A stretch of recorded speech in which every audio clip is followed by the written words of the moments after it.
මේ දවස්වල ගොඩක් දෙනෙක් හොයන දෙයක් තමයි වෙසක් පොය කවදද වැටලා තියෙන්නේ, වෙසක් පොයට පස්සේ දවස කවදද වැටලා තියෙන්නේ. මේ මාතෘකාව ගැන ගොඩක් දෙනෙක් හොයනවා. මේ අවුරුද්දේ වෙසක් පොය තියෙන්නේ මැයි 30. වෙසක් පොයට පස්සේ දවස් විදිහට ගන්නේ මැයි 31. මේක ඊයේ තමයි නිවේදනය කරේ. කලින් නිවේදනය කරලා තිබ්බේ වෙසක් සැමරුම් උත්සවය මැයි 30ට නම් කරලා තියෙනවා. වෙසක් දවසට පස්සේ දවස විදිහට මැයි 2 ඒ විදිහටම තියෙනවා කියන එක තමයි කලින් නිවේදනය කරලා තිබ්බේ. නමුත් ඊයේ ඒ කියන්නේ අප්‍රේල් 22 කියන දවසේ නැවත නිවේදනයක් නිකුත් කරනවා හෝම් අෆෙයාර්ස් මිනිස්ට්‍රි එකෙන්.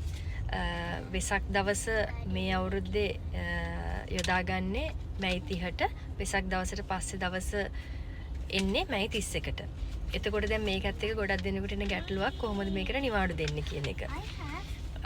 එතකොට මැයි 30 කියන්නේ පොය දවසක් සහ සෙනසුරාදා දවසක්. එතකොට එදාට වැඩ කරන ආයතන වලට ඒ නිවාඩුව හම්බෙනවා.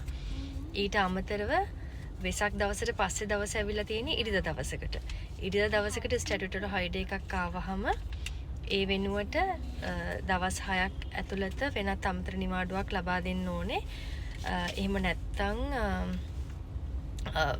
සේවකින් සේවය යොදවනවා නම් දෛනික වැටුපෙන් දෙගුණයක් වැටුප් ගෙවීම කරන්න ඕනේ. ඒ වගේම සමහර ආයතන කරන දෙයක් තමයි මේ අමතර නිවාඩුව ඒ අවුරුදු දෙසැම්බර් 31ට කලින් ලබා දෙනවා. එහෙම ලබා දුන්නත් ඒක ගැටලුවක් නැහැ. තාමත් මේකට අදාළ නිවේදනය නිකුත් කරලා තිබ්බට ගැසට් එක නිකුත් වෙලා නැහැ. ගැසට් එක නිකුත් වුණාම තමයි හරියට මේ නිවාඩු දවස් මේ විදිහටමද එන්නේ කියන එක දැනගන්න පුළුවන් වෙන්නේ. තාමත් මේකට අදාළ නිවේදනය විතරයි නිකුත් කරලා තියෙන්නේ.